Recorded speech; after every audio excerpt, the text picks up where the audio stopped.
Hello, my name is Jenny Garrett. I'm an executive coach and leadership trainer.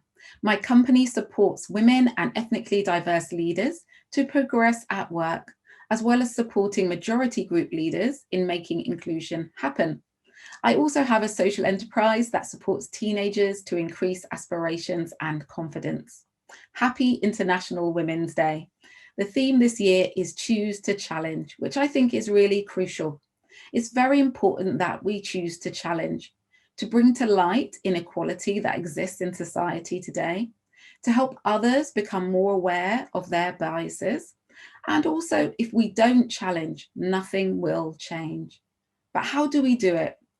It can be really hard to know how to challenge others. We don't want them to become defensive, upset, and we definitely don't want consequences that could adversely hinder our career. So I want to give you an example of how you could challenge in the workplace.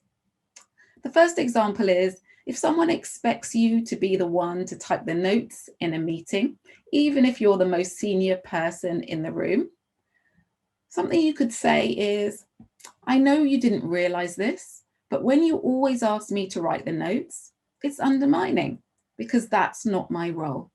Instead, I'd like it if you didn't assume that I would write the notes and instead found out who has the skill set and capacity to do so, or find a resource to do it. Yeah.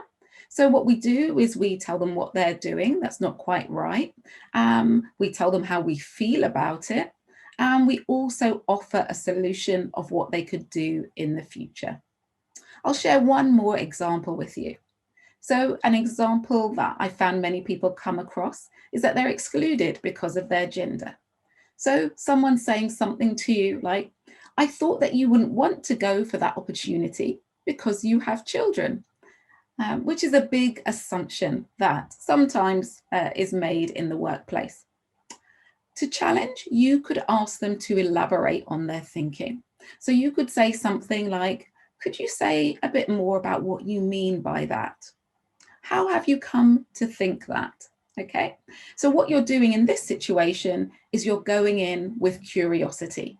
You want to know why they feel like that, where their thinking has come from. Have you done something to fuel it?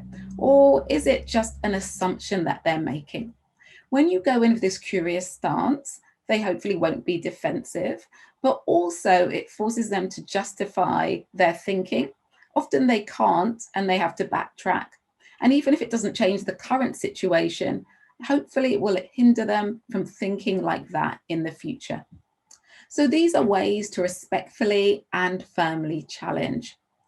Do check out your thinking before you engage in challenging someone, and make sure that you have support from others to talk it through and share your experience after you have challenged. And do look after your well-being, because it can take a lot of emotional energy. So I leave you with the International Women's Day saying for this year, I choose to challenge. Good luck.